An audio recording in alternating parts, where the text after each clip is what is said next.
গরমে ঘেমে গোসল এনার্জি পাচ্ছেন না একটুও। অফিসের মিটিং, দাওয়াত বাড়ি, কোথাও ভালো করে সেজেগুজে পড়ে যাওয়ার উপায় নেই।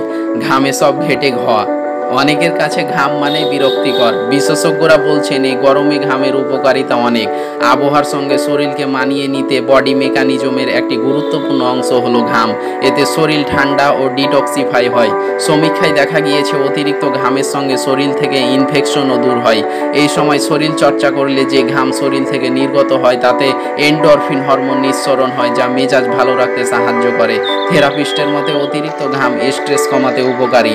গরমে অতিরিক্ত ঘামের কারণে ইমিউনিটিও বাড়ে। ঘামে থাকে অ্যান্টি মাইক্রোবায়াল পেপটাইড, যা বিভিন্ন ভাইরাস ব্যাকটেরিয়ার বিরুদ্ধে লড়তে সাহায্য করে। যে কোনো ইনফেকশন থেকে রেহাই দিতে এই ঘাম গুরুত্বপূর্ণ ভূমিকা পালন করে। শরীর থেকে নির্দিষ্ট টক্সিন নির্গত হতে সাহায্য করে ঘাম।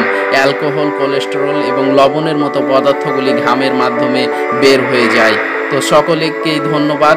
দয়া করে সবাই চ্যানেলটি সাবস্ক্রাইব করে দিবেন, জায়েদ টেলিভিশন চ্যানেলটি অবশ্যই।